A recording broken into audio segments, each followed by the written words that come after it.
বলা হয় যে সমুদ্রের গভীরে একজন জলপরী বসবাস করে। যদি কেউ এই জলপরীর মাংস খায় তাহলে সে কখনো বৃদ্ধ হবে না। আর এই জন্য প্রতিনিয়ত লোকেরা তাকে খোঁজার জন্য সমুদ্রে যায়। একদিন এক বৃদ্ধ লোক তাকে ধরার জন্য সমুদ্রে যায়। লোকটি মাছের বড়শিতে তার আঙ্গুল থেকে রক্ত নিয়ে সমুদ্রে ফেলে দেয়। কিছুক্ষণের মধ্যে জলপরী রক্তের গন্ধ পেয়ে সমুদ্রের উপরে উঠে আসে। বুড়ো লোকটি পিছনে তাকিয়ে দেখে জলপরী ধীরে ধীরে উপরে উঠে আসছে। জলপরীটি শান্ত ছিল, কিন্তু যে একবার তাকে দেখেছে সে আর কখনো জীবিত বেঁচে ফিরেনি। জলপরীর বডিতে ছোট্ট একটি ছিদ্র ছিল, যার ভেতর থেকে অদ্ভুত আওয়াজ আসতো।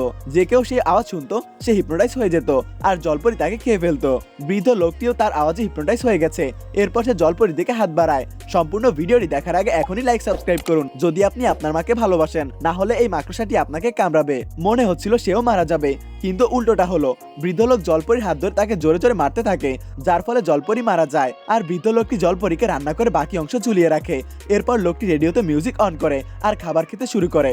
আসলে লোকটি কানে শুনতে পেত না, তাই জলপরীর আওয়াজে সে হিপনোটাইজ হতে পারেনি।